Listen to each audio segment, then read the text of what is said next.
karena kemurahan Tuhan ku ada sampai hari ini. Oleh karena kebaikan Tuhan, janji-Mu terjadi bagiku. Ku sembah Kau Tuhan, ku mengangkat tanganku, selamanya Kau ajaib bagiku. Ku sembah Kau Tuhan, ku mengangkat wajahku, selamanya Kau hebat bagiku. Ku sembah Kau Tuhan, ku mengangkat tanganku, selamanya Kau ajaib bagiku. Ku sembah Kau Tuhan, ku mengangkat wajahku, selamanya Kau hebat bagiku. Selamanya Kau hebat bagiku.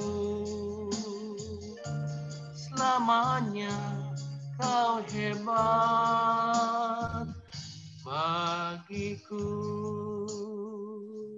Amin. Saya serahkan waktu dan tempat selanjutnya pada hambanya Bapak Pendeta Yakub Susabda.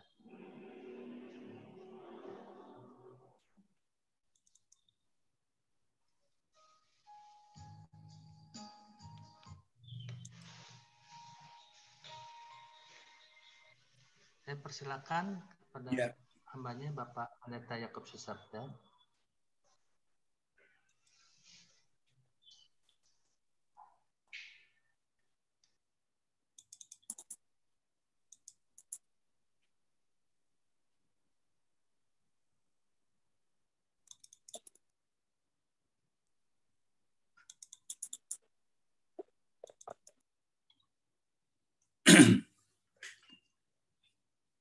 Pak Leo sudah kelihatan ya? Sudah, Pak. Sudah? Sudah. Ya. Jadi hari ini saudara kita akan memikirkan mengenai satu tema dalam PA ini adalah sulitkah menjadi orang Kristen.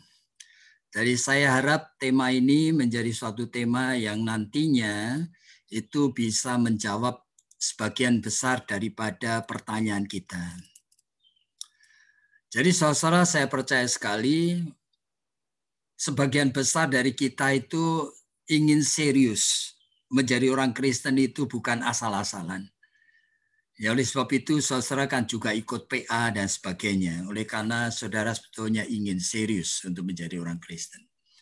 Tapi pertanyaannya, apakah menjadi orang Kristen itu mudah atau sulit gitu ya? Nah, apa yang sebetulnya sedang terjadi di dalam hidup kita ini. Jadi saudara, kalau dalam Kisah Rasul-Rasul 11 ayat 26 itu pertama kali orang disebut Kristen. Ya. Jadi sekarang ini kalau kita mau berbicara mengenai mudahkah atau sulitkah kita menjadi orang Kristen, ya, kita akan mencoba untuk memikirkannya secara bertahap ya. Saya lagi berpikir ya, kalau ada longitudinal study, itu namanya istilah daripada riset ya.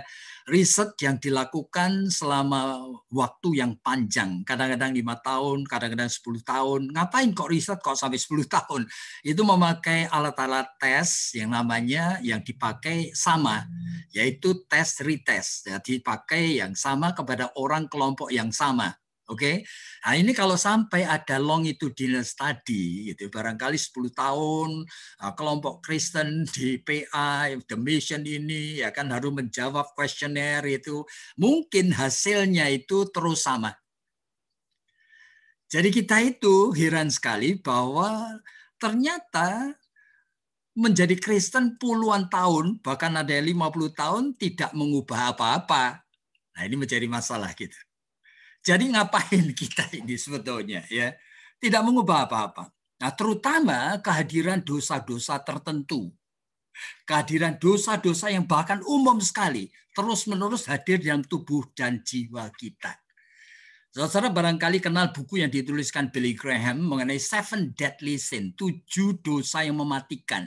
Yaitu dosa iri hati, dosa kesombongan, dosa perzinahan, dosa keserakahan, ya, waduh, nafsu, dosa kemalasan, bahkan dosa egois, dosa gampang sekali punya bad mood, wah enggak ada apa-apa itu, kemudian mulai enggak senang sama orang, mulai marah, ya kan, bahkan semua jenis personality, ya kan, kepribadian yang kita kadang-kadang disebut sebagai non-psychotic disorder itu kadang-kadang hadir meskipun kita bukan orang-orang sakit jiwa, saudara, tetapi ada kebiasaan-kebiasaan tertentu yang adiktif yang kita ulang-ulangi gitu ya.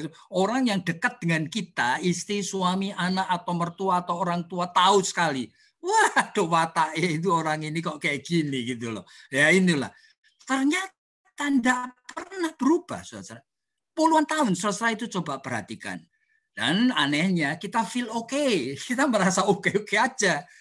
Dan bahkan kita bisa melupakannya dan kita mengalihkan perhatian kita itu kepada ayo kita melayani, ya, ikut PA, ikut paduan suara, pengabaran Injil gitu. Nah, pada saat kita melakukan hal-hal yang kita rasa baik tersebut, kita lupa bahwa dosa itu masih ada dan masih hidup luar biasa. Hidup di dalam tubuh darah daging kita. Nah, saudara pikirkan itu introduksi ya. Nah, gejalanya apa? Ya kan? Gejalanya apa?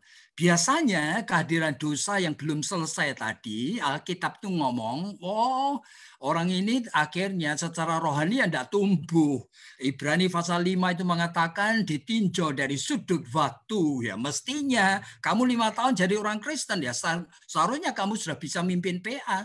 Seharusnya kamu bisa mengabarkan Injil, menjelaskan banyak sekali bagian Alkitab itu kepada orang yang belum kenal Tuhan. Seharusnya, tapi dikatakan Ibrani, kok aneh sekali. Kamu masih baby, masih terus-menerus mau minum susu. Waduh, cilaka kita. Jadi bahkan makanan keras pun, ya, nggak mau makan. Makannya yang gampang-gampang ya gitu. Lalu apa yang terjadi? Nah, ini gejalanya dalam Alkitab. Nah, di dalam itu istilah teologi ya, yang namanya ordo salutis itu adalah tahapan di dalam keselamatan orang percaya ini. Yaitu biasanya mulainya dari born again, dilahirkan baru, lalu justification. Itu artinya orang tersebut itu kalau sudah dilahirkan baru, yaitu meskipun dia masih jatuh bangun dalam dosa, justification itu bagi Tuhan kamu sudah tidak berdosa. Yaitulah 1 Yohanes pasal 3 ayat 6 ayat 9 ya kan, 2 Korintus pasal 5 ayat 17 itu adalah kamu yang lama dinilai oleh Tuhan sudah lewat. Yang dinilai Tuhan itu kamu yang baru, yang sudah dibersihkan oleh darah Kristus. Ini namanya setelah born again, orang itu mengalami justification. Dan kemudian mengalami repentance, yaitu major repentance atau pertobatan sehingga dosa-dosa yang lama seharusnya mati. Seharusnya begitu. Tapi realitanya kan tidak. Bahkan adoption bagi kita ini sudah dinilai sebagai anaknya Tuhan. Sehingga bisa punya akses datang kepada Tuhan anytime, anywhere, dalam keadaan apa saja. Bahkan sorry to say, pada saat saudara di WC pun ngomong sama Tuhan, Tuhan juga mau dengar. Aneh sekali.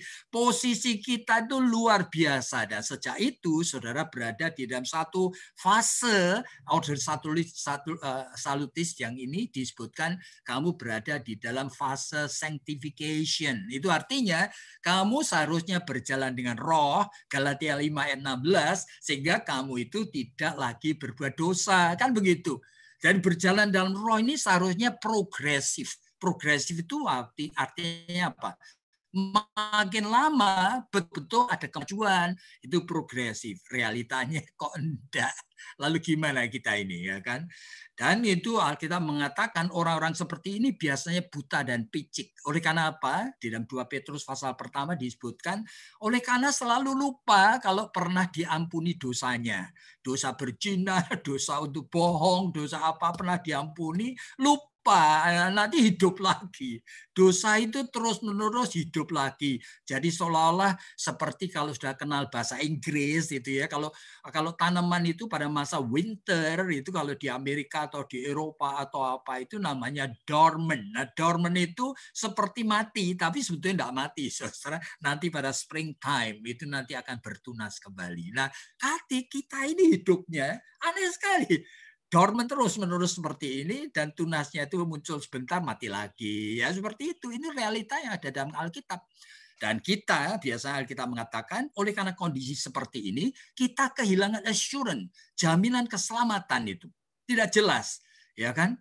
Oleh karena apa? Oleh karena kasih karunia Tuhan itu tetap juga kita tidak rasakan ya, keselamatan tidak kita rasakan sehingga mau berbuat baik kita seperti Galatia pasal 1, upaya sendiri, tekad sendiri. Waduh, kita upaya terus mau berbuat baik.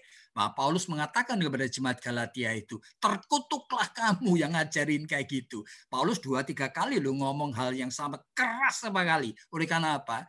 Oleh karena orang Kristen itu saat itu ingin jadi orang Kristen yang baik, tapi memakai spirit Taurat. Caranya sendiri, kekuatannya sendiri, komitmennya sendiri, plannya sendiri. Ya situ silakan.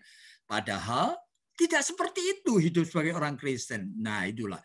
Lalu disebutkan lagi kesaksian Alkitab bahwa orang seperti ini pikiran dan orientasinya persis seperti orang yang belum mengenal Allah. Sehingga pikiran mengenai duit, mengenai soal apa selalu gelisah, ya kan? Usaha income kurang juga gelisah, lalu terus-menerus itu khawatir. Lalu di dalam Matius pasal 6 ayat 32 lalu dikatakan, "Loh, lalu kamu itu bedanya dengan orang yang tidak kenal Allah itu apa?" Ya enggak beda sudah.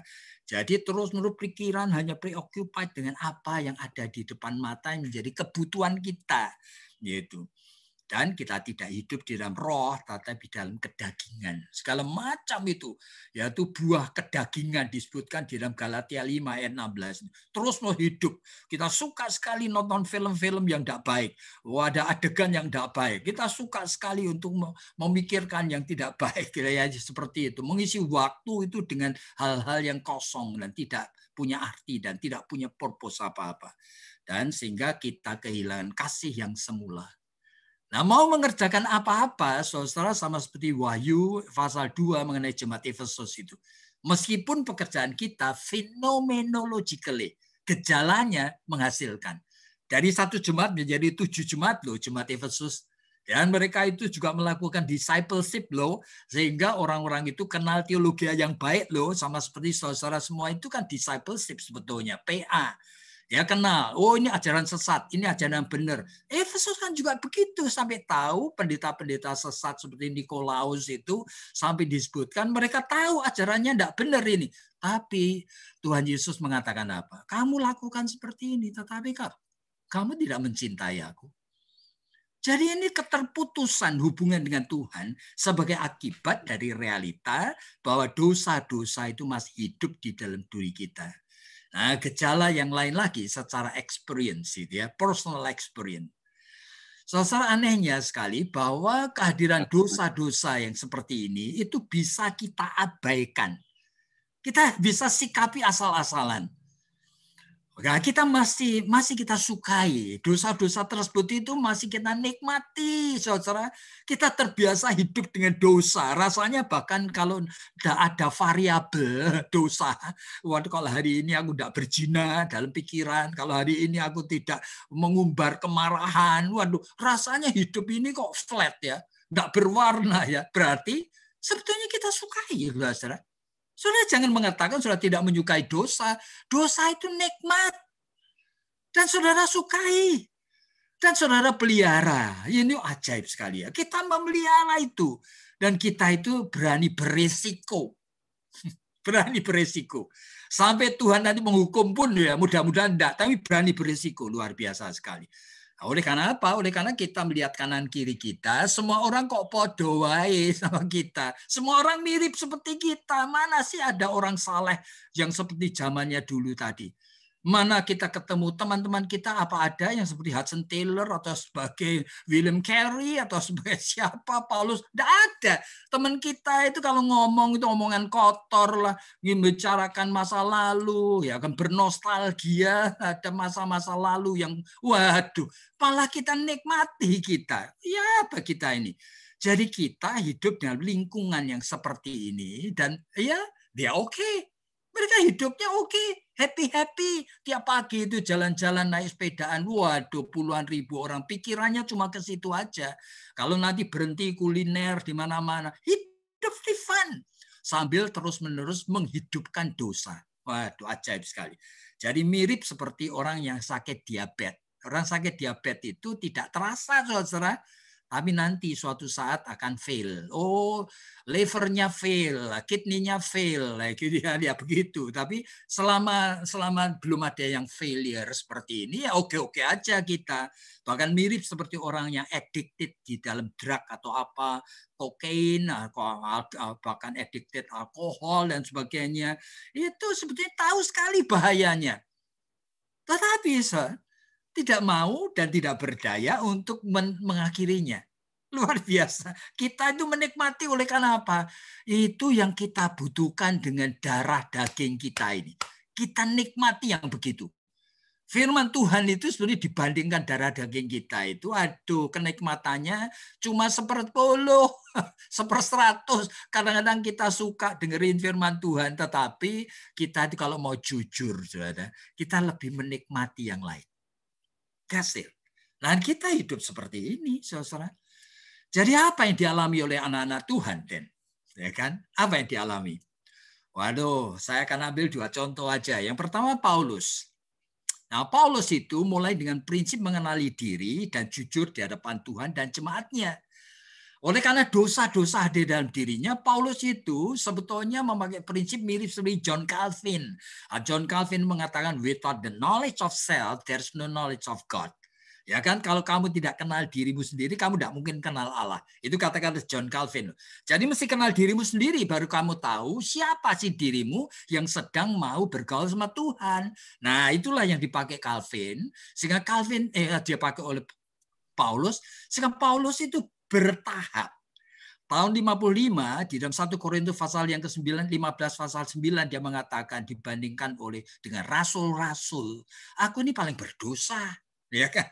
Tapi beberapa tahun kemudian tahun 60 itu dia mengatakan di Efesus pasal 3 ayat yang ke-8 dibandingkan dengan semua orang Kristen, aku ini paling berdosa. Ya itu gradually makin sadar ya. Dan tahun 64 sebelum dia ajal, ya kan, di penjara di Roma. Pada suratnya di dalam 1 Timotius pasal 1 ayat 15, Paulus mengatakan dibandingkan semua umat manusia, aku paling berdosa. Dan dia mengatakan di dalam Roma pasal 7, justru yang baik yang aku ingin lakukan, aku tidak pernah lakukan. Yang jahat, aku ulang-ulangi lakukan. Aku ini manusia celaka. Nah, saudara Paulus sendiri aware. Dirinya tidak bisa melepaskan diri dari dosa, tetapi dia berani jujur. Dan percaya sekali dia ingin menyelesaikannya. Sehingga ngapain? Di dalam 1 Korintus pasal 9 ayat 27, aku melatih tubuhku siang dan malam. Supaya apa? Jangan sampai aku mengabarkan Injil dan aku sendiri terbuang. Nah, Paulus sadar. Jadi kalau rasul besar saja seperti ini, masa kita itu pikir bahwa kita bisa menghandle dosa itu dengan asal-asalan? That's impossible. Dalam 2 Korintus pasal 12 sampai dia itu tahu sekali. Aku tidak bisa mematikan dosa kecuali jika tubuhku sakit. Nah inilah. Sehingga di dalam kelemahan, pada saat itu dia mengatakan ada duri dalam dagingnya. Dan Tuhan mengatakan, my grace is sufficient unto thee. Jangan minta lagi. Karena anugerahku sudah cukup. Paulus justru belajar. Justru dalam keadaan lemah ini aku merasa imanku mulai kuat. Kristus mulai ditinggikan. Oleh sebab itu, di dalam Filipi pasal 3 ayat 10 dan 11 dia mengatakan, yang ku kehendaki, meskipun perasaanku tidak begitu, ya kan? Tetapi aku tahu sekali yang ku kehendaki. Aku ingin mencicipi cawan pahit Kristus itu. Mati seperti dia, bangkit seperti dia. Nah ini berarti di dalam kehidupan Paulus dia tahu menghandle dosa mulai dari apa? Mulai dengan kejujuran. Bagaimana dengan Petrus? Nah, Petrus ini sebetulnya sedikit berbeda karena kepribadian berbeda. Tetapi saya percaya sekali, berulang kali Petrus jatuh dalam dosa. Dan dosa itu kadang-kadang itu memalukan sekali, saudara. Bukan hanya dosa di dalam Matius pasal 16 oleh karena dia salah ngomong, ya. Ketika Yesus mengatakan dia akan ditangkap dan dianiaya dan disalib, Petrus itu out of his love, dari cinta kasihnya kepada Yesus. Dia menarik Yesus ke pinggir dan membisikin apa? Tuhan, jangan sekali-kali itu terjadi padamu. Pada saat ngomong itu, Yesus kemudian mengatakan apa? Kamu itu iblis, enyalah di depanku. Kamu berpikir hanya pikiranmu sendiri. Nah, Petrus waspada ini. Aduh, mati aku.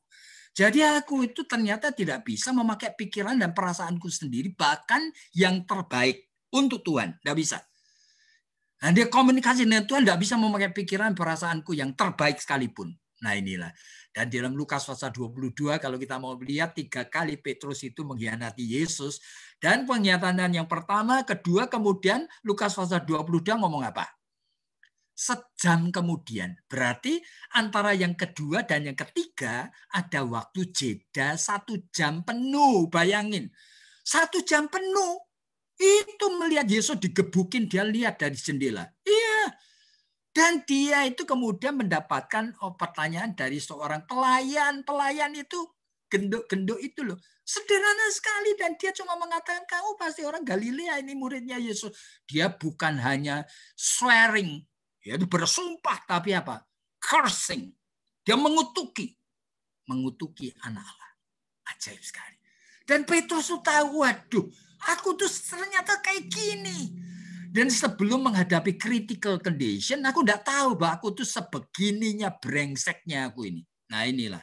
Makanya di dalam 2 Petrus pasal yang pertama, ayat 3-9, dia mengatakan, kasih karunia Tuhan akan hidup yang saleh oleh karena pengenalan akan dia itu harus betul-betul kuhidupkan.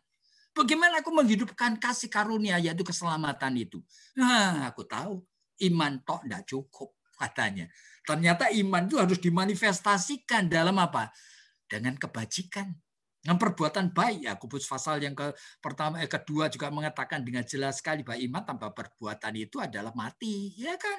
Tetapi perbuatan baik pun itu tidak cukup. Oleh karena Petrus mengatakan bahwa iman ditambah kebajikan tambah pengetahuan. Oleh karena tanpa pengetahuan kamu tidak tahu perbuatan baikmu itu perbuatan baik hasil daripada rekayasamu sendiri atau itu buah roh. Nah, jadi harus ada pengetahuan untuk membedakan ini perbuatan baik tekadmu sendiri atau buah roh. Iya, C.S. Lewis itu seorang teolog yang besar sampai mengatakan virtue which is unchecked is more dangerous than blatant evil. Itu artinya apa? Kebajikan kalau tidak pernah dicek, tidak bisa dicek, lebih jahat bisa daripada kejahatan yang terang-terangan. Nah, Petrus kemudian tahu, waduh, iman harus ditambah dengan kebajikan. Kebajikan tambah pengetahuan, pengetahuan perlu tambah penguasaan diri. Oleh karena apa? Oleh karena pengetahuan itu berbahaya, saudara. Iya, pengetahuan mengenai kebenaran firman Tuhan itu berbahaya. Oleh karena menuntut akan respon. Sehingga harus ada penguasaan diri. Seberapa jauh pengetahuan yang Tuhan berikan kepada saya, yang saya bisa responi. Saudara bisa membayangkan. Jadi kalau saudara tiap hari ikut PA baik enggak? Waduh, bisa berbahaya. Oleh karena apa? Oleh karena tidak seperti itu maksud Tuhan. Tuhan ingin supaya apa yang sudah diberikan itu diresponi. Seperti benih jatuh ke tanah, dibiarkan tumbuh dulu. Belum tumbuh sudah ada firman baru lagi. Belum tumbuh ada firman baru lagi. Ya apa kita? Tidak boleh kayak gitu meskipun kita menyukai firman. Tetapi firman tidak boleh diperlakukan seperti itu. Firman adalah kehadiran dia sendiri. Sehingga harus kita responi.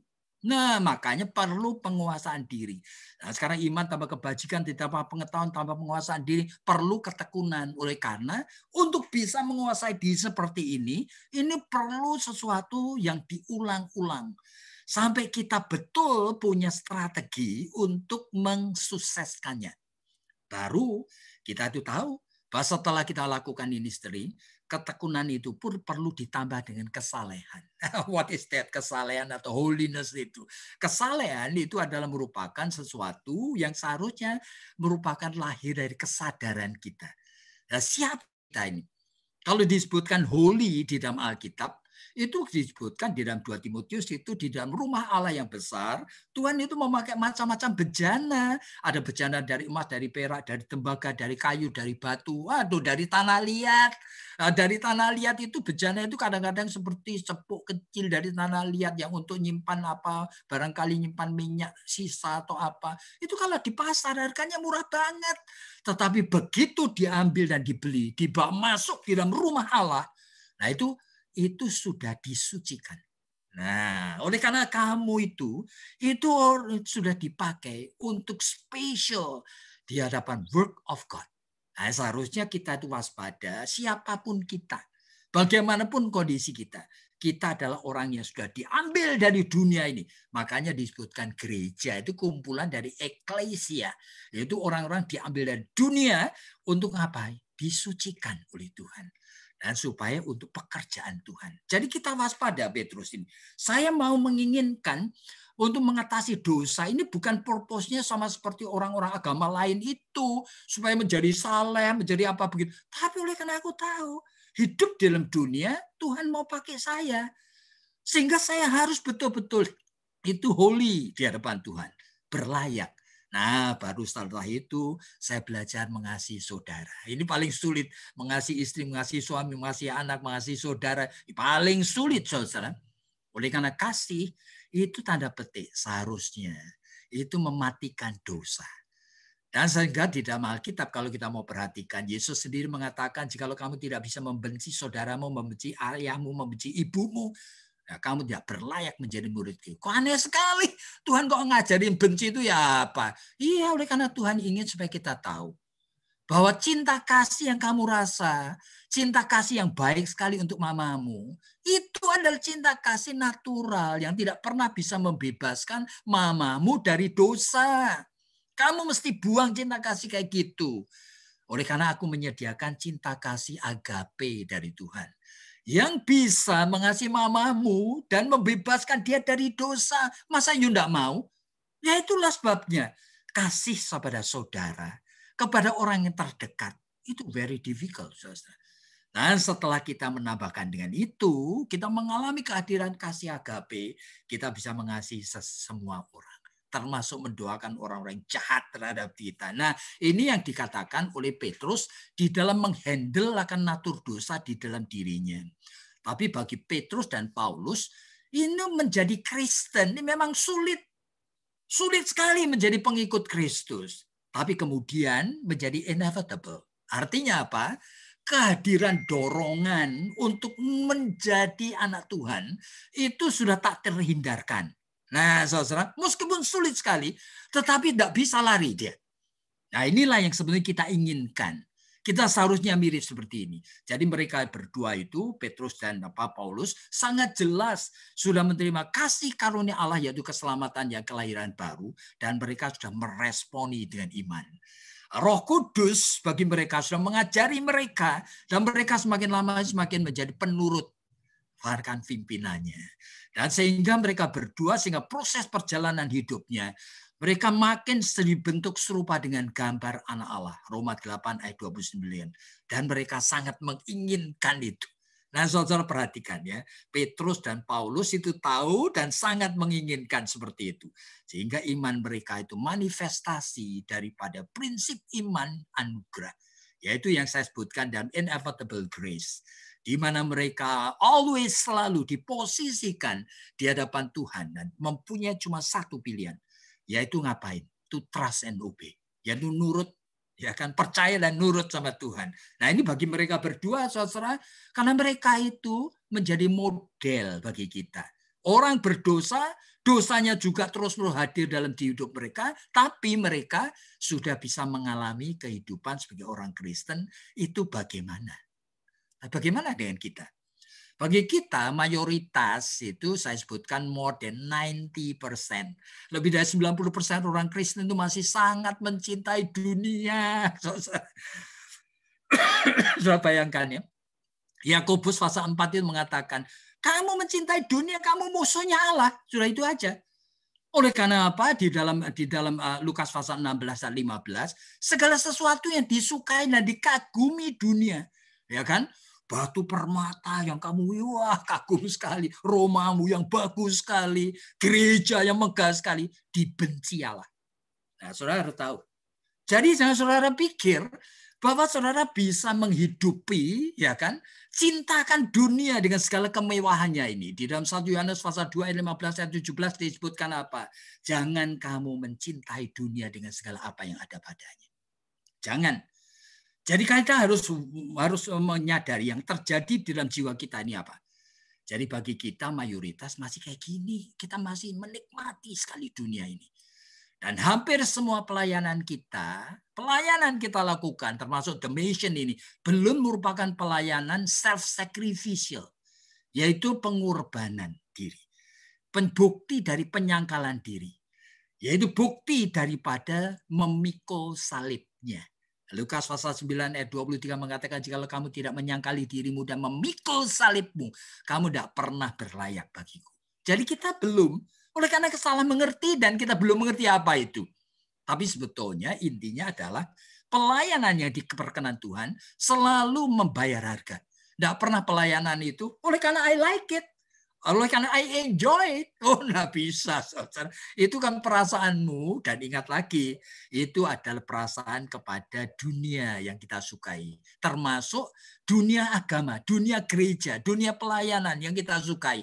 Yang kita sukai dibenci Allah. Hati-hati. Jikalau tidak self-sacrificial. Hati-hati di sana. Oleh karena self-sacrificial, itu buahnya mematikan dosa. You mau ikut paduan suara boleh, tapi kalau paduan suara hanya to enjoy singing, you sedang menjadi musuhnya Allah. You harus mulai lihat bagaimana you tuh menyanyi, supaya ngapain? Supaya dosa-dosa di dalam dirimu itu mati. Barulah itu adalah self-sacrificial. Choir di dalam sing. You nanti akan menyanyikan new song untuk Tuhan. Dan yang ketiga, kita tidak serius dalam mengerjakan keselamatan. Tidak serius.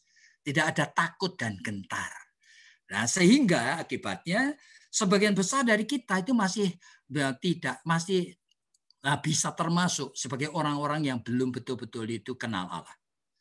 Jadi sebagian besar, 90% dari kita itu dalam Matius pasal 7 kemungkinan mirip seperti orang ini yang ngaku-ngaku, Tuhan, aku sudah dipakai oleh Engkau loh. Bisa mengusir setan, bisa bernubuat, berarti bisa menjelaskan firman Tuhan dan sebagainya. Tapi Yesus mengatakan, siapa kamu? Aku tidak pernah kenal kamu. Ya, bahkan di dalam Lukas pasal 13 disebutkan, Tuhan kemana-mana engkau pergi, aku mengikut kamu. Bahkan kita seringkali duduk makan bersama. Yesus juga mengatakan hal yang sama. Aku tidak kenal kamu. Enyahlah dari depanku. Kamu pembuat kejahatan. Bayangin, saudara. Dan sehingga akibatnya kita masih bisa murtad. Kondisi seperti sekarang, saudara jangan pikir saudara tidak bisa murtad. Saudara kalau masih melihat bahwa dosa-dosa itu begitu kuat hadir dalam hidup saudara, dan saudara masih menikmati sekali dunia ini, saudara sebenarnya statusnya mirip Charles Templeton, teman dari Billy Graham, yang kemudian ngapain? Farewell to God. Membuat say goodbye kepada Tuhan karena tidak mau lagi percaya kepada Dia. Sama seperti Joshua Harris, sama seperti Demas yang disebutkan di dalam Timotius itu, meninggalkan Tuhan. Apalagi jika kita menghadapi aniaya. Belum aniaya pun itu terjadi, Charles Templeton dan Joshua Harris meninggalkan Tuhan. Itu hamba-hamba Tuhan loh, hamba Tuhan. Jadi posisi kita itu risky. Oleh karena apa? Sangat sekali rapuh kita bisa kehilangan dan meninggalkan iman kita. Kalau ada kesulitan, hati-hati kita. So how do we understand this? Karena bagaimana kita mengerti ini? Teologi di belakang kompleksnya masalah ini apa? Teologi di belakang kompleksnya masalah ini. Jadi masalah ini adalah masalah spiritualitas. Ya, masalah rohani. Dan masalah spiritualitas itu adalah masalah yang memang naturnya berlawanan dengan keinginan tubuh jiwa manusia. Jadi bicara mengenai spirituality di dalam Tuhan Yesus Kristus, kita mesti waspada sekali. Naturnya berlawanan dengan keinginan tubuh dan jiwa kita. Bahkan beyond our own natural understanding. Kita tidak bisa memahaminya. Dalam 1 Korintus pasal 2 ayat yang ke-9. Nah, kita ngerti itu dulu, oke? Ngerti. Jadi mau ngikut Tuhan seperti Paulus, seperti Petrus tadi. Oh kok sulit? Oleh karena apa? Di belakangnya ini adalah masalah teologi yang sangat kompleks. Nah, saudara perhatikan. Nah, sebutkan sekarang itu dan bayangkan. Oleh karena kita sedang menjelang Natal ini ya. Coba Natal ya, Natal, oke? Di dalam Yesaya pasal 9 disebutkan ya kan. Wah, berita sukacita seorang putra telah lahir bagi kita, disebutkan penasihat ajaib, Bapak kekal, mighty God, Prince of Peace dan sebagainya, bla bla bla bla bla. Semuanya tanda petik seperti sukacita. Benar sukacita? Saya jujur, saudara, pikiran perasaan saya tidak bersukacita untuk datangan Yesus. Enggak. Kenapa? Karena jiwa saya ini natur dosa. Jadi ini masalah sukacita yang implanted. Tuhan yang menanamkan. Ini yang Tuhan mau. Seharusnya kamu bersukacita. Oleh karena Yesus datang untuk kamu. Ini seharusnya, tetapi already but not yet. Itu artinya sudah Tuhan janjikan, belum hadir di dalam tubuh darah daging kita. Sehingga kalau ngomong sukacita untuk Natal, saudara jangan bohong dah. Sukacita kedatangan Prince of Peace, ya kan? Bapak yang kekal. Apa itu? Ini masalah spiritual. Bukan kita yang bersukacita. Tuhan mau kita bersukacita. Tuhan mau kita berterima kasih. Tuhan mau kita ngerti. Nah, ini semuanya Tuhan mau, Tuhan mau, Tuhan mau, Tuhan mau. Belum hadir di dalam tubuh darah daging kita. Makanya itu meaning daripada Natal, saudara. Tidak bisa tanpa rame-rame, saudara, tanpa pohon terang yang gemerlapan, tanpa hadiah, tanpa acara. Waduh, saudara tidak bisa lagi menikmati. Firman tok diingat-ingatkan. Saudara, 90% orang Kristen tidak akan bisa merasakan sukacita Natal. Hati-hati di sini. Ini masalah spiritual.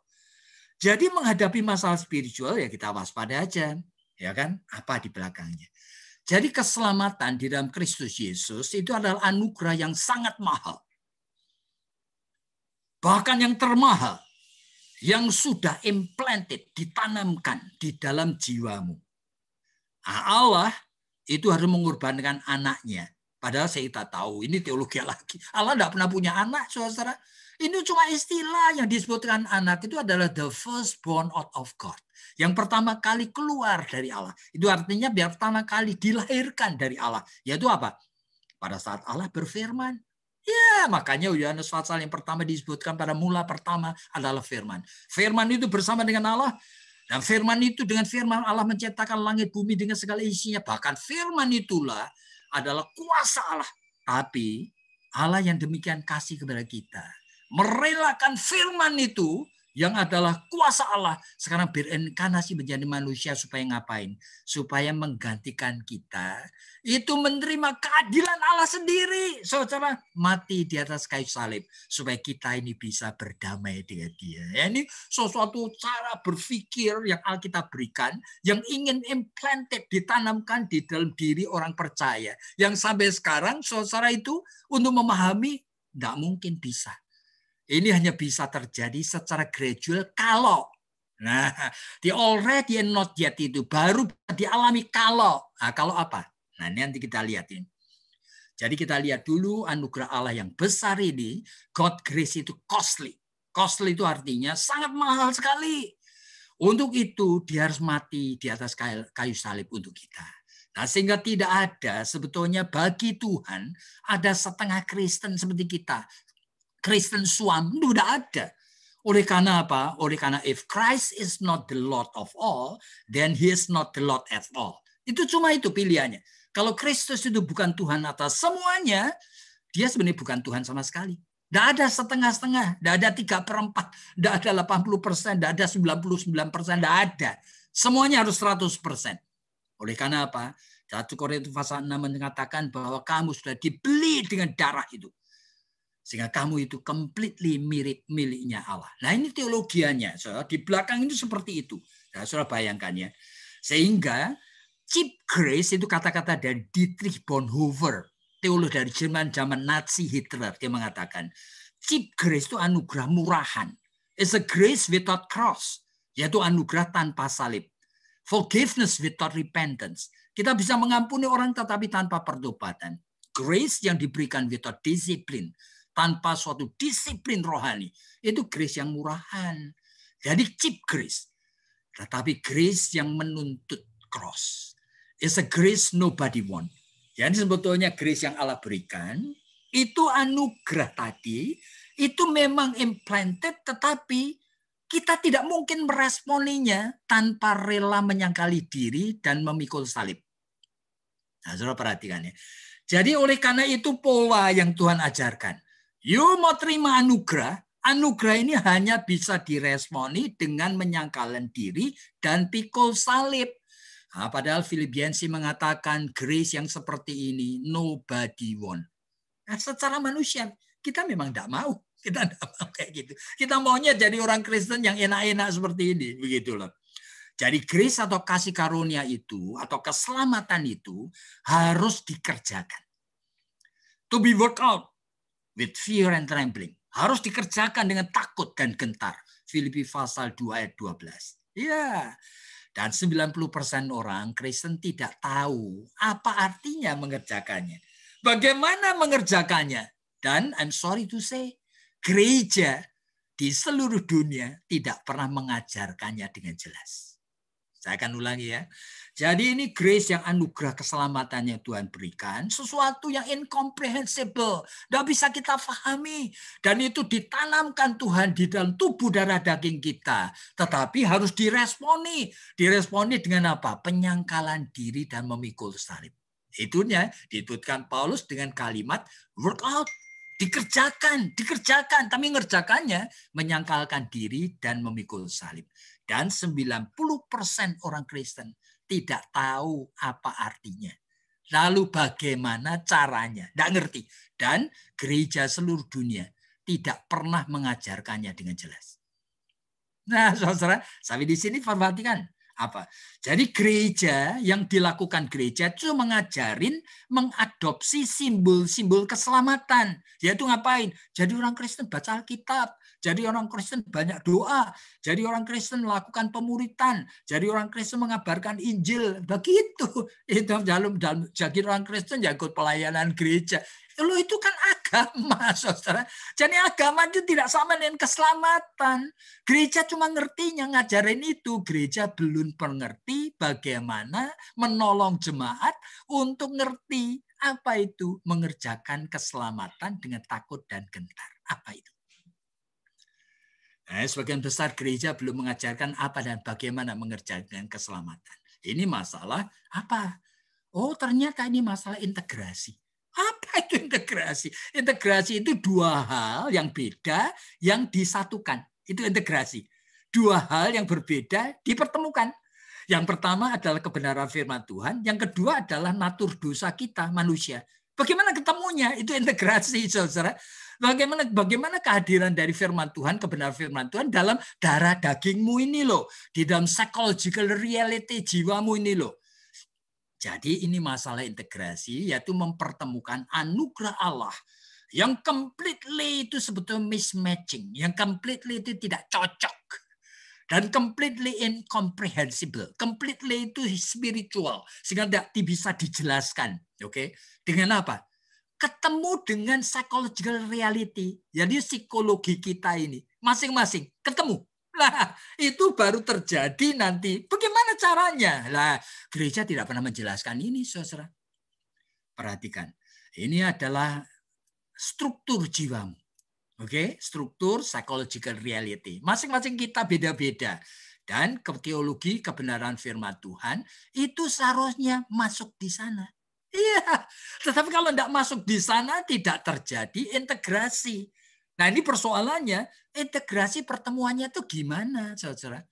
Dan bahwa sebagian besar manusia lahir dibesarkan di tengah kondisi keluarga dengan dysfunctional, ya kan, family, sehingga struktur jiwa itu tidak siap untuk menampung kebenaran firman Tuhan.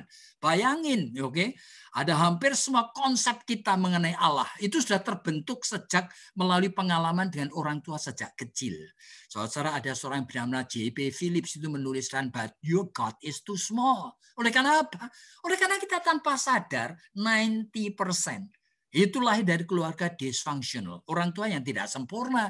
Sehingga kalau kita berpikir mengenai Tuhan, sebetulnya bukan pikiran Alkitab, tapi pikiran kita sendiri. Misalnya orang tua, meskipun baik, tapi banyak ayah itu yang tidak predictable, tidak bisa dibaca pikirannya gitu loh. Tidak bisa dimengerti apa yang dipikirkan. Oleh karena tiba-tiba dia kadang-kadang begitu sweet, ya kan, memeluk aku. Tapi tidak ada apa-apa marah. Dan ini menyebabkan anak sejak kecil berpikir juga, apalagi Tuhan gitu loh. Tuhan itu sebetulnya kadang-kadang aku sukai. Oleh karena kadang-kadang dia baik, tapi kadang-kadang aku tidak ngerti, lebih baik aku jaga jarak saja. Nah, sehingga banyak orang Kristen itu jaga jarak. Oleh karena apa? Oleh karena Allah itu unpredictable. Kadang-kadang apalagi kalau dari keluarga yang suami istri, papa, mama sering bertengkar. Waduh, anak-anak mulai membaca sebetulnya di dalam hati dan pikiran papaku atau mamaku itu ada banyak jahatnya. Iya kan? Aku tidak bisa percaya penuh sama orang ini. Aku hanya terpaksa.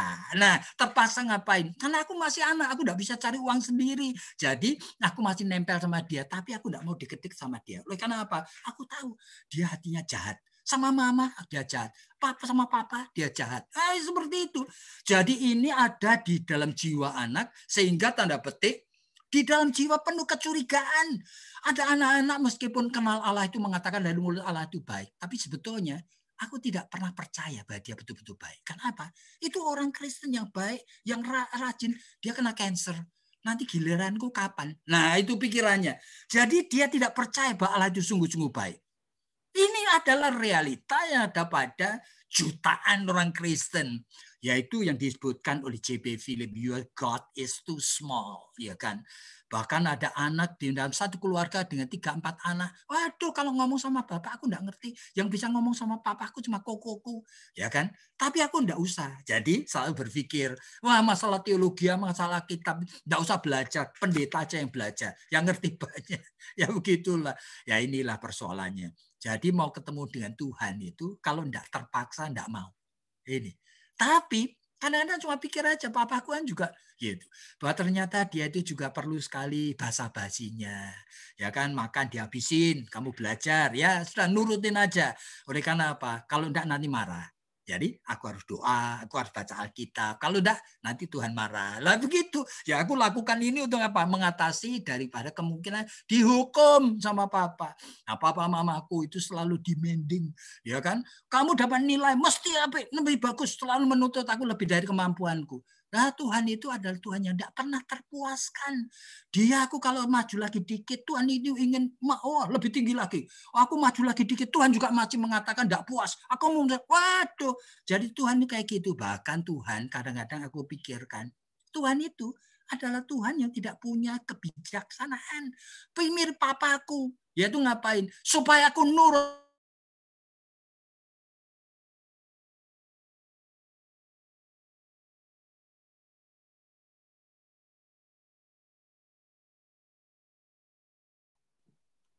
Putus.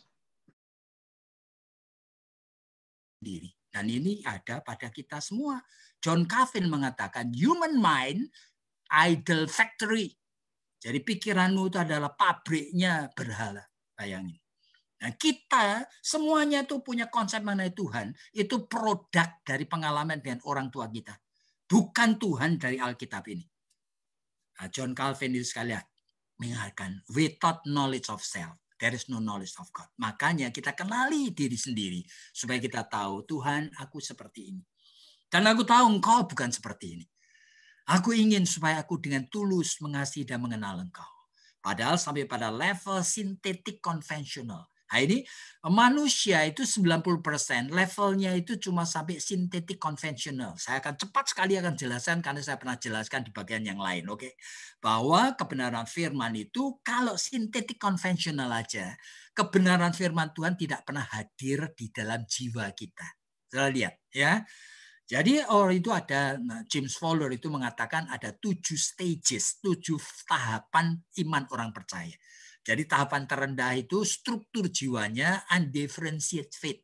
Itu orang Kristen datang ke gereja enggak ngerti tujuannya apa. Tapi datang-datang terus, ya kan, enggak ngerti untuk apa. Tapi datang-datang terus. Padahal kalau kebaktian dia tidur, kalau kebaktian dia main HP, ya itu kayak orang kayak gitu. Tapi datang terus dan dia mau dibaptis loh. Bagaimana? Kristen? Sungguh? Nah, jiwanya itu tidak punya tempat untuk firman Tuhan. Tapi kalau jiwanya itu lebih baik lagi, dia disebutkan oleh Fowler itu intuitive projective faith. Berarti kalau ditanya ngapain ke gereja, ya intuisi atau feelingnya itu sudah bisa memberi alasan. Saya ke gereja karena saya senang. Senang apa? Oh ya karena teman-temanku ke gereja. Kenapa senang? Oleh karena pacarku ke gereja. Kenapa senang? Oleh karena aku ada pemain piano dan aku bisa diminta main piano di gereja. Aku senang, aku merasa dihargai. Ya, padahal kalau khotbah dia tidak tertarik. Dia tidak pernah baca Alkitab. Dia tidak pernah mencatat apa yang didengar dari firman Tuhan. Tidak pernah. Oleh karena apa? Dia kebutuhannya cuma senang aja jadi orang Kristen. Bayangin. Alasan-alasannya tidak ada hubungannya dengan Tuhan. Ini hanya soal tingkah laku dan soal sesuatu yang dia itu nikmati. Nah, kalau sampai struktur jiwanya lebih baik dikit, namanya mythical literal. Nah, orang ini sekarang itu sudah tahu alasannya. Kenapa sih kamu kok senang ke gereja? Kenapa menyembah Allah? Ya, oleh karena kalau aku sakit, aku berdoa sama siapa? Kalau aku ingin tokoku maju, aku minta sama siapa? Jadi isi daripada doanya semuanya minta-minta. Sepertinya doa yang diajarkan Tuhan Yesus, doa Bapa kami, dia tidak ngerti untuk apa memuliakan Tuhan, apalagi kenal Tuhan. Yang penting adalah minta-minta, terus minta-minta. Bahkan di tengah keminta-mintaan itu, dia bisa menjadi mythical. Itu suatu tingkah laku yang unusual, yang tidak biasa. Mamaku kena cancer. Waduh, sekarang aku bukan doa tok. Aku doa dan puasa. Dengan pikiran kalau aku doa dan puasa, Tuhan kasihan aku dikasih. Itu pikiran daripada berhala dalam pikiran kita. Karena apa? Belajar dari orang tua kita itu bukan iman Kristen. Bayangin. Oleh karena orang ini tidak pernah baca Alkitab dan tidak pernah ingin kenal Tuhan. Dan baru sintetik konvensional. Itu artinya sudah bisa copy paste. Kalau ditanya kenapa kamu percaya Yesus adalah satu-satunya Tuhan dan Juru Selamat? Iya, karena itu ajaran pendetaku. Kenapa kamu percaya Allah Tritunggal, 12 pengakuan iman? Itu ajaran pendetaku. Tanpa aku betul-betul ngerti. Sehingga orang pada level sintetik konvensional sudah bisa menjadi guru sekolah minggu, bahkan menjadi pendeta. Tapi dia tidak pernah punya pengalaman pribadi dengan Tuhan. Dan dia tidak mencari Tuhan, bayangin. Nah, saudara bayangkan, ini namanya struktur. Baru setelah strukturnya baik, itu namanya individuatif, reflektif. Ini orang sudah mulai punya pikiran, punya kesadaran batin. Kalau Tuhan itu betul ada, aku ingin kenal dia. Meskipun yang khotbah itu orang itu namanya pendeta A, tapi aku percaya. Dia pasti dititipin firman untuk aku. Sehingga aku mikir, aku catat, aku bawa pulang. Di rumah aku renungkan lagi. Supaya aku tahu kenapa engkau menyingkapkan ini kepadaku hari ini. Nah itu orang individuatif reflektif baru, tapi sedikit sekali saudara. Apalagi yang conjunctive fit, apalagi yang universalizing fit. Kebanyakan orang hanya pas sampai sintetik konvensional. Jadi saudara kita itu percaya di belakang masalah menjadi Kristen yang sulit ini, ternyata kesulitan itu oleh karena struktur psikologikal kita yang tidak punya wadah untuk kebenaran firman Tuhan. Meskipun kebenaran sudah dimasukkan di dalam tubuh darah daging kita, realitanya seperti ini. Sehingga prinsip working out salvation, mengerjakan keselamatan, itu dengan kematian dosa tidak pernah benar-benar terjadi. Jadi saudara perlu waspada. Di dalam Efesus pasal 2 ayat yang ke-8, itu Rasul Paulus mengatakan, oleh karena kasih karunia kamu diselamatkan oleh iman. Jadi Allah itu memberikan kasih karunia. God mengimplant kasih karunia. Dan kasih karunia tersebut di dalam Filipi pasal 1, Filipi pasal 2, 13 itu permulaannya yang berinisiatif adalah Allah. Makanya harus dikerjakan. Kasih karunia itu masuk di dalam tubuh darah daging kita. Yang penuh dengan dosa-dosa di dalam tubuh darah daging kita ini. Dan kita tuh harus waspada. Jadi kasih karunia itu dimasukkan. Agustinus mengatakan implanted, itu ditanamkan. Kalau ditanamkan, kasih karunia atau keselamatan itu akan operate, akan berkarya sendiri. Nanti makin mengubah tubuh darah daging kita menjadi makin lama makin serupa dengan gambar Kristus. Tapi mendengar kata-kata Agustinus, Luther itu tidak percaya. Luther tidak setuju. Sehingga dia memakai kata bukan implanted, tetapi imputed. Artinya apa? Memang betul ditanamkan Tuhan kasih karunia di dalam tubuh darah daging saya. Tetapi dipertanamkan plus dipertalikan. Dengan apa? Dengan setiap dosa. Loh kok aneh? Iya. Sehingga Luther itu mengatakan kalimat semper iustus et peccator. Itu artinya kita ini orang yang sudah dibenarkan. Tapi semper, terus menerus, tetap pendosa. Hati-hati. Nah, supaya kita tahu natur hidup tubuh darah daging kita itu seperti ini. Sehingga memang dengan kasih karunia kamu diselamatkan. Tapi oleh iman. Nah, pada saat kamu mengkaitkan kasih karunia itu dengan dosa, supaya dosa itu mati, nah tindakan itu disebutkan iman. Nah, jadi kasih karunia Allah keselamat mesti dikaitkan dengan apa? Dengan dosa, supaya mematikan dosa. Nah, itulah yang namanya iman. Nah, ini prinsip working out ini merupakan sesuatu yang gereja tidak pernah ajarin. Gereja tidak pernah mengajarkan bagaimana kasih karunia yang kedua. Kasih karunia Allah yang pertama itu adalah keselamatan. Tapi keselamatan itu sebetulnya incomprehensible. Artinya tidak bisa kita pahami. Tidak bisa kita rasakan. Oleh sebab itu Allah memberi anugerah kedua, yaitu iman. Supaya apa? Supaya difungsikan. Supaya kita bisa mengalami kasih karunia itu. Kita betul-betul tahu. Kita mengalami kalau kita sudah betul-betul itu diselamatkan. Sudah dilahirkan baru. Ibrani pasal 11 ayat yang pertama mengatakan iman itu adalah dasar. Segala sesuatu yang Allah itu, segala sesuatu yang manusia itu butuhkan. Sampai kepada kebutuhan tertinggi. Yaitu kebutuhan menjadi seperti apa yang Allah kehendaki. Self-actualization. Tapi iman itu juga bukan cuma dasar, tetapi bukti. Bukti itu bukan proof, tapi bukti itu evidence. Evidence itu artinya something that we experience. Something yang kita itu alami. Dengan apa? Dengan Allah dan keselamatannya yang unseen. Yang tidak bisa kita lihat. Tidak bisa kita rasakan. Aneh sekali. Jadi iman itu membuat kita itu bisa mengalami, merasakan sesuatu yang sebetulnya tidak bisa kita rasakan. Lalu bagaimana? Jadi Efesus pasal 2 ayat 8 itu kasih karunia dan iman itu harus merupakan satu kesatuan. Yaitu pada saat iman tadi memakai semua spiritual means setelah membebaskan akan tubuh darah daging dari dosa, maka memakai tubuh darah daging itu untuk mengalami keselamatan. Iya, misalnya aja kita seluruh tubuh darah daging itu dari mata, dari hidung, dari mulut, dari telinga, dari tangan. Itu pada saat saudara ikut kebaktian. Otak saudara harus fokus. Berikan pikiran fokus. Berikan di dalam hatimu itu keinginan untuk menyembah Dia. Sama seperti pemasmur yang mengatakan, hai jiwaku, pujilah Tuhan. Muliakanlah namanya. Pada saat kita memberikan pikiran dan tubuh darah daging kita itu untuk Tuhan, saat itu saudara mengalami keselamatan. Keselamatan menjadi real. Meskipun itu hanya bentuknya 5 menit. Di dalam kebaktian fokus, kamu tiba-tiba menangkap akan sinyal-sinyal dari keselamatan melalui firman Tuhan yang Tuhan singkapkan. Ya, bahkan Tuhan mengatakan bukan di dalam spiritual means ini. Jikalau kamu tidak menjadi seperti anak kecil, kamu tidak bisa masuk ke dalam kerajaan surga. Bagaimana menjadi anak kecil? Bisa. Bukan menjadi childish, tapi menjadi childlike. Di dalam Mazmur 131, Daud itu ngerti. Sehingga dia mengatakan, Tuhan, aku tidak mau berpikir yang tinggi-tinggi. Aku tidak mau menjadi arogan dan sombong, Tuhan. Aku hanya ingin menjadi seperti anak kecil yang baru disapih.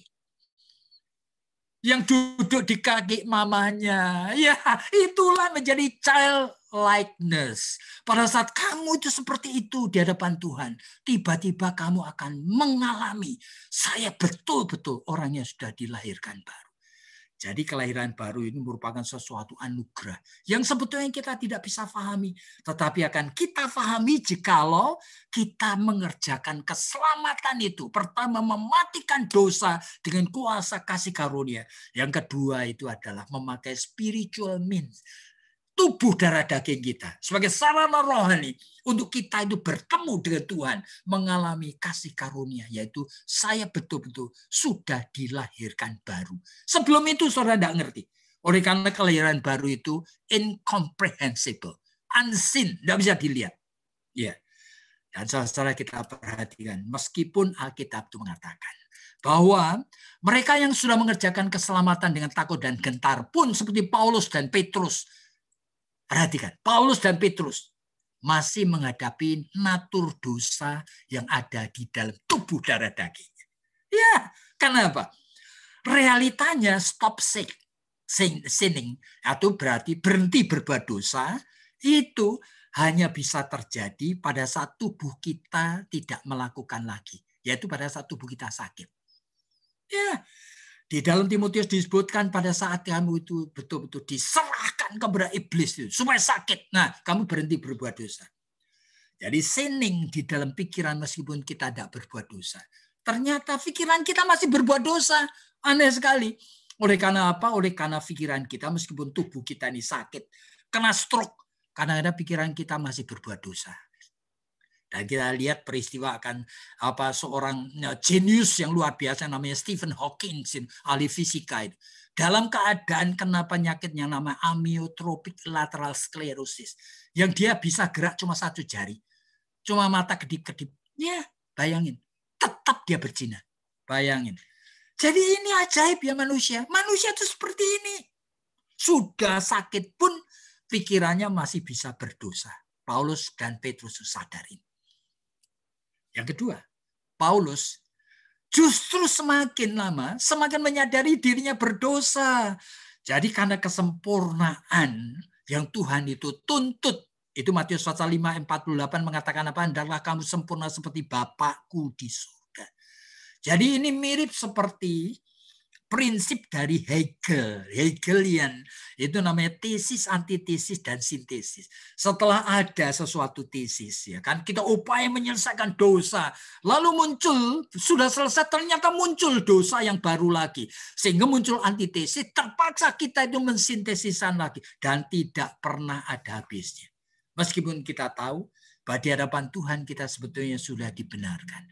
Ini kompleks sekali, saudara. Jadi masalah realita bahwa meskipun Paulus dan Petrus sudah masuk di dalam realita kemenangan iman, dosa di dalam tubuh darah dagingnya itu terus muncul, tidak ada habisnya. Yang baru, yang tadinya tidak pernah ada. Bayangin. Lalu sulitkah menjadi orang Kristen? Jawabnya tidak dan ya. Jawabnya tidak dulu. Tidak sulit menjadi orang Kristen jika kita sudah mengalami kehadiran kasih karunia dan kita sudah meresponi dengan iman seperti Paulus dan Petrus. Ya, dan Efesus pasal 2 ayat yang ke-8 tadi. Karena Roma pasal 8 ayat 3 bahwa segala sesuatu yang kamu ingin lakukan dan kamu tidak pernah berhasil lakukan sudah dilakukan Allah dalam Kristus untuk kamu. Nah, jadi tidak sulit karena apa? Sudah dilakukan Allah dalam Kristus untuk kamu. Roh Kudus juga menyertai kamu. Di 1 Korintus pasal yang ke-6 ayat 19 ada di dalam tubuhmu ini. Sehingga sebetulnya tidak sulit. Meskipun ingat, perasaan dan pikiran kita dihantui dengan kesadaran kehadiran dosa seperti Paulus, makin malam, makin banyak. Mereka tidak menghidupi iman itu dengan tetapi mereka berdua, Petrus dan Paulus ini tidak menghidupi iman berdasarkan perasaannya dan pikirannya subjektif. Tapi coba belajar berpikir dan merasa seperti Kristus Yesus. Jadi sulit apa enggak? Enggak sulit seharusnya. Dan saudara, barangkali pernah di dalam satu khotbah saya pernah memberi ilustrasi. Pada suatu hari saya ada seorang klien, nah kan? Nah ini ibu mempunyai seorang anak laki-laki lulus SMA, minta motor. Kemudian ibunya mengatakan, aduh nanti kalau kamu naik motor, kamu tabrakan segala gimana? Jangan ngebut. Nah, enggak, tapi anak itu merengek-rengek, akhirnya dikasih motor. Betul. Bulan-bulan pertama dia masih jalan dengan sopan dan baik, naik motor baik. Tapi beberapa bulan kemudian, dia ketemu teman-teman lama. Kemudian mulai kebut-kebutan dan tabrakan. Kemudian ngapain? Kedua kakinya itu patah. Nah, sekarang itu anak laki-laki itu, kedua kakinya itu kemudian disambung lagi, dikasih pen, digip, dan dibiarkan untuk tidak dipakai dulu. Tiduran, sebulan, 2 bulan, akhirnya ngapain? Setelah sama dokter itu dironsen kembali, dokter itu ngomong sama anak muda ini, aduh, puji Tuhan loh, sudah nyambung persis seperti dulu. kamu nanti pasti bisa jalan lagi. Oke, jadi besok gipnya saya buka, kamu belajar jalan ya. Oke, tapi sudah lebih dari sebulan dia tiduran kayak gitu. Dan kemudian pagi-pagi habis dia dibersihin badannya, dia minta tolong susternya, suster tolong bantu saya mau coba turun dari ranjang, ingin jalan, belajar jalan. Ketika dia dipegangin sama suster, turunkan kakinya ke lantai, tiba-tiba dia kaget sekali, luar biasa sakitnya, dia sampai menjerit, aduh ampun, wah bernapas keluar keringat dingin. Waduh, lalu dia mengatakan, aku tidak mau lagi. Lalu siang hari dokter datang dan mengatakan, ya apa dengan orang itu? Oh ya anak muda itu tidak mau belajar jalan. Dokter itu manggut-manggut dan kemudian datangi anak muda dia mengatakan, nah kamu tahu enggak? Itu pilihanmu dan keputusanmu sendiri. Kamu mau belajar jalan atau enggak? Enggak mau belajar jalan ya. Mungkin sampai mati kamu tiduran terus di ranjang.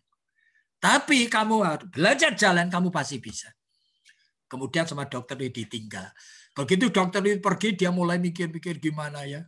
Akhirnya dia tuh minta 2 suster itu pegangin tangannya kanan kiri.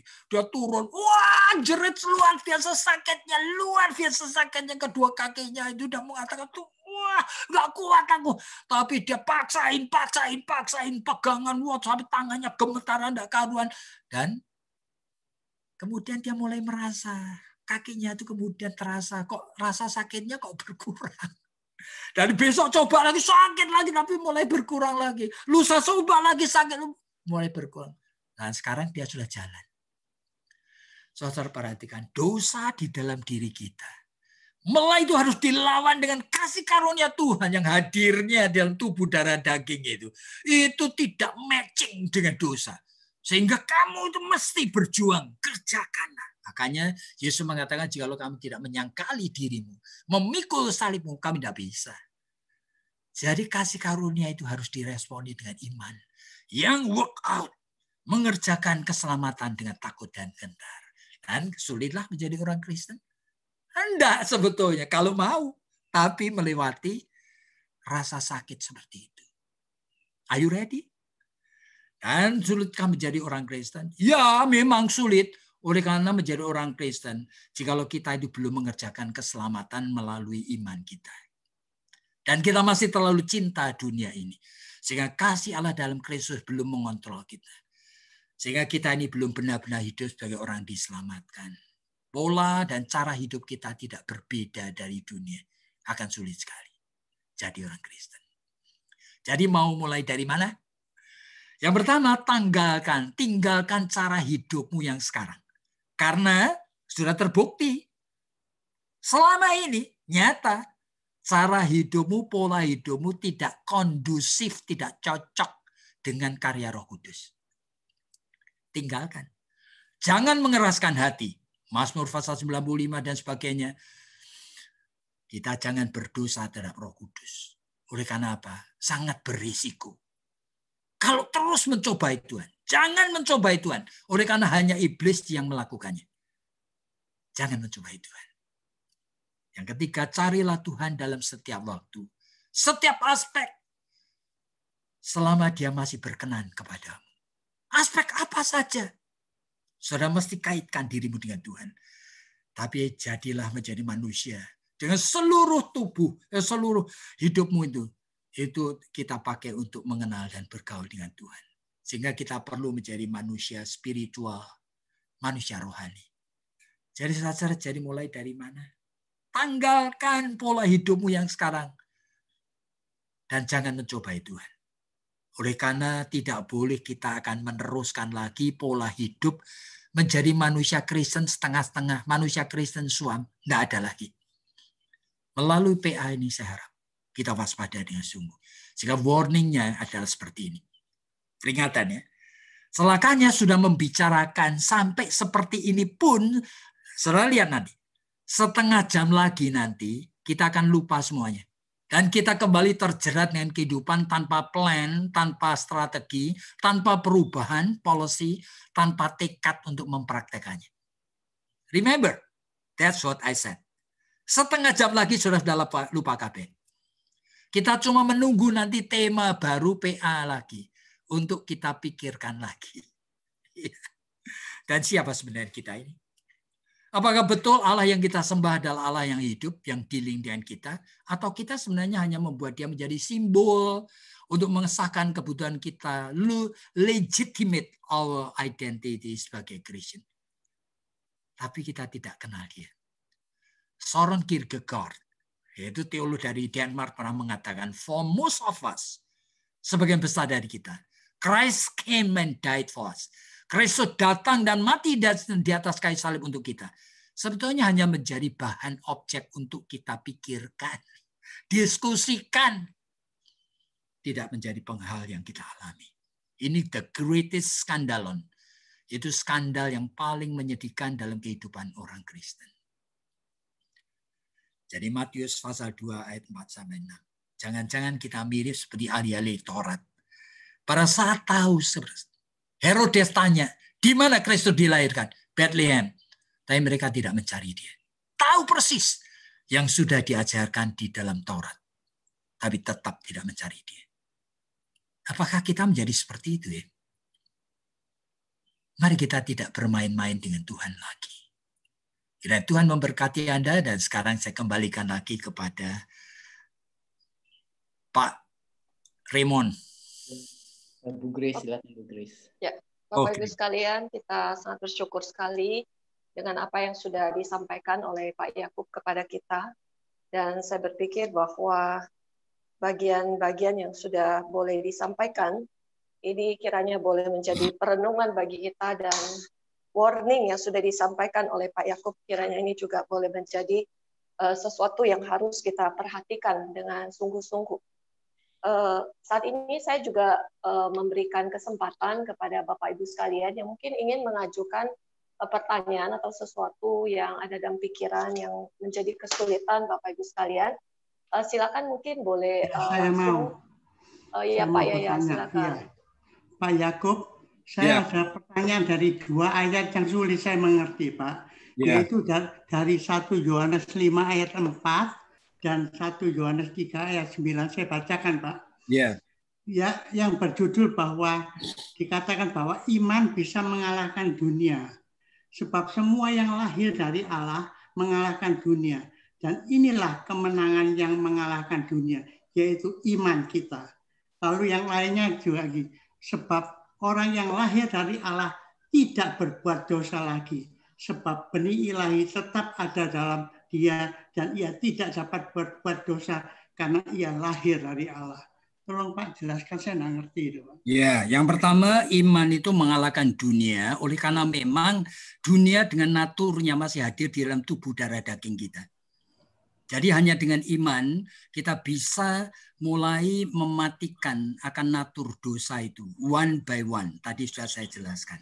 Jadi iman itu anugerah kedua setelah kelahiran baru. Karena kelahiran baru manusia tidak ngerti dan tidak bisa lihat, tidak bisa rasakan. Sehingga Tuhan memberikan iman supaya iman itu bisa memakai spiritual means dari tubuh darah daging kita supaya kita itu kemudian bisa mengalami dan merasakan diri kita betul sudah dilahirkan baru. Tapi jadi di sini dunia itu maksudnya apa, Pak? Nah, dunia itu adalah dunia yang kita itu sebutkan adalah mulai daripada naturnya, yaitu tubuh darah daging kita. Gitu. Bahkan nanti kalau keluar ke dunia yang luas ini, kita ini tidak takut kepada ancaman-ancaman dari dunia yang sudah dikuasai oleh iblis itu. Oleh karena Tuhan itu bersama dengan kita. Jadi hanya iman yang membuat kita bisa mengalami realita bahwa tidak ada lagi yang bisa menceraikan kita dari kasih Allah yang ajaib. Kemudian kalau yang tidak berbuat dosa lagi, memang itu di mata Tuhan. Bagi orang yang sudah diselamatkan, Tuhan menilai, istilahnya tadi dari ordo salutis adalah Tuhan menilai justification. Itu artinya kita sudah dinilai as if kita betul-betul tidak berbuat dosa lagi. Oleh karena Tuhan melihat kita melalui tabir darah Kristus Yesus. Itu.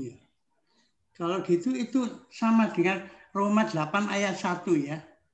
Oh. Yang mengatakan dengan demikian tidak ada penghukuman lagi bahwa bagi orang yang berada dalam Kristus. Begitu, Pak? Oh iya, karena memang seharusnya begitu. Tapi pembicaraan kita hari ini kan orang yang ada di dalam Kristus dan yang belum di dalam Kristus, sebetulnya bedanya itu kan tipis sekali. kita perlu waspada. Kecuali kita betul-betul sudah exercise our faith, sehingga kita punya pengalaman kemenangan-kemenangan iman. Nah itu sama seperti Paulus dan Petrus sudah very real. Gitu. Tapi sebagian besar dari kita yang terlalu cinta dunia ini masih belum real. Bahkan kita itu maunya jadi orang Kristen setengah-setengah, orang Kristen suam-suam, dan kita oke-oke aja. Nah, itu berbahaya sekali. Oleh karena kita sedang put God into temptation. Kita sedang mencobai Tuhan. Hidup ini tidak ada pilihan yang lain. Seharusnya kita menjadi makin lama, makin menjadi spiritual man and woman of God. Jadi hidup kita polanya mesti lain. Ya. Baik. Terima kasih Pak Yakub untuk jawabannya. Dan apakah ada teman-teman yang lain lagi yang mungkin ada yang mau bertanya? Ya, silakan Bu. Saya sangat tertarik tadi waktu Bapak bilang bahwa sebenarnya lebih banyak orang tidak bisa, Kristen itu tidak bisa mengalami sukacita dalam Natal ini gitu. Jadi saya mau tanya Bapak, apa kira-kira saran Bapak nih yang saya perlu lakukan? Saya bilang ya Pak, sebagai orang Kristen dalam menghadapi Natal ini agar saya benar-benar bisa menemukan makna dan sukacita Natal itu. Yesus itu benar-benar gitu.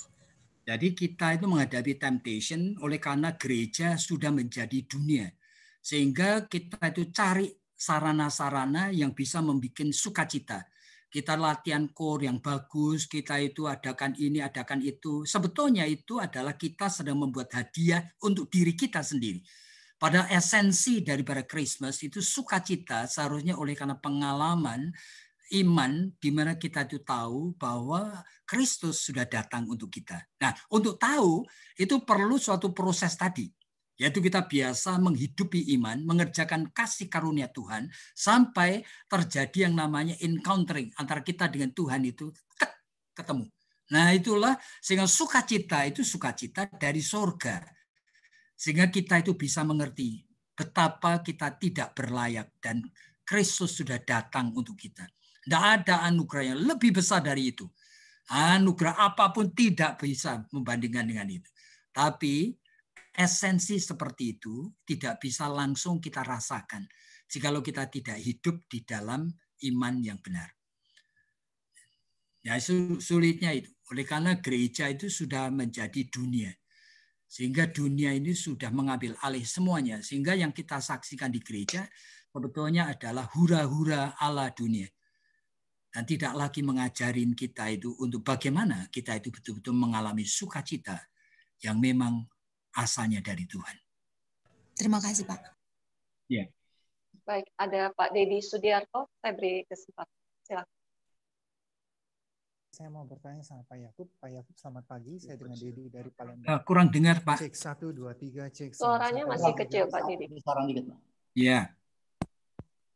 Cek 1, 3. Mic-nya mungkin diangkat Pak, kecil suaranya. Ya, sudah. Ya. Cek 1, 2, 3, 1, Ya. 2, 3. Sudah bisa jelas Pak ya suara saya? Ya, sudah. Ya, baik. Terima kasih buat kesempatannya Pak Yakub. Nama saya Dedi, saya dari Palembang. Saya mau bertanya sama Pak Yakub. Terus terang Pak, karena saya masih baru belajar tentang teologi POM, jadi apa yang saya dengar hari ini begitu berat buat saya untuk saya konsumsi. Jadi karena saya bingung, mungkin saya juga akan memberikan pertanyaan yang saya juga bingung Pak.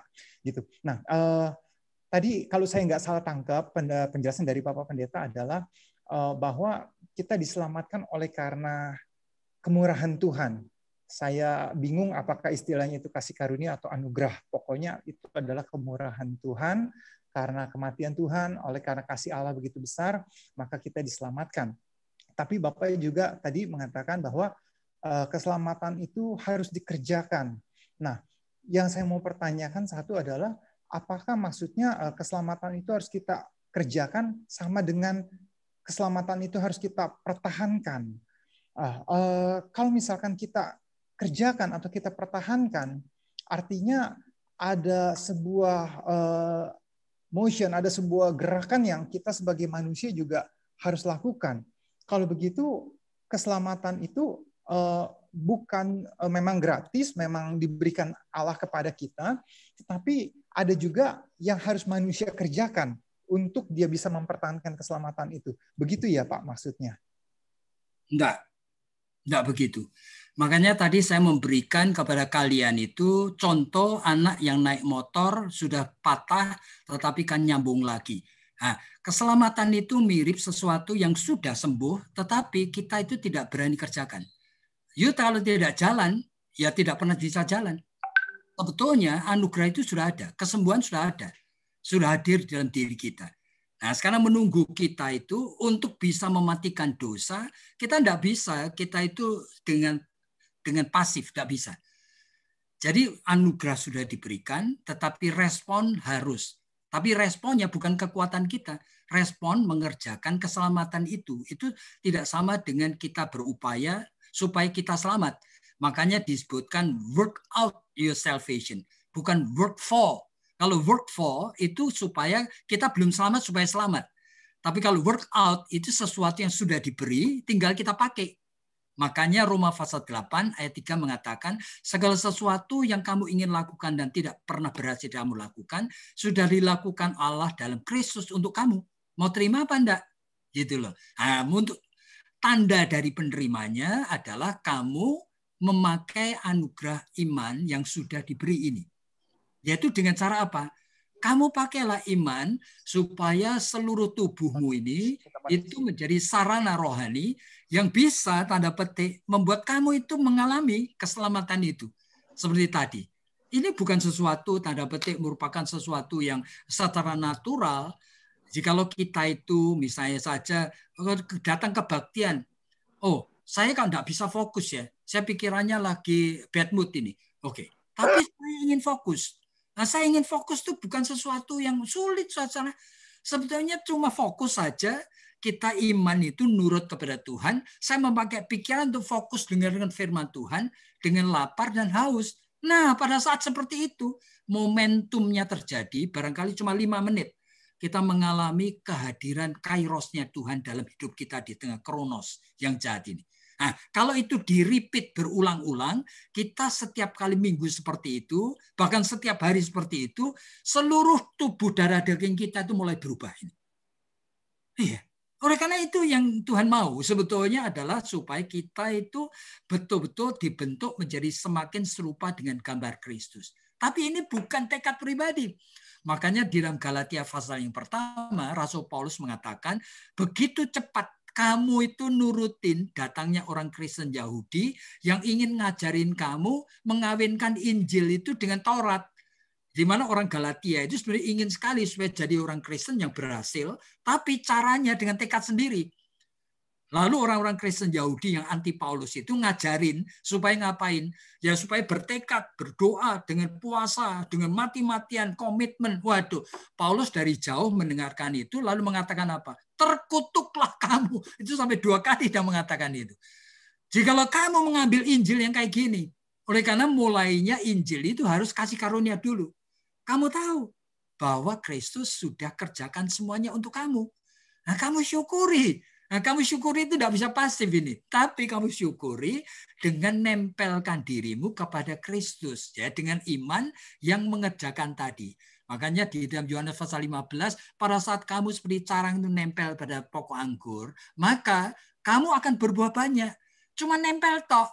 Nempel itu saya katakan, saudara dan saya itu harus mempunyai pola hidup yang baru. Jangan seperti sekarang ini.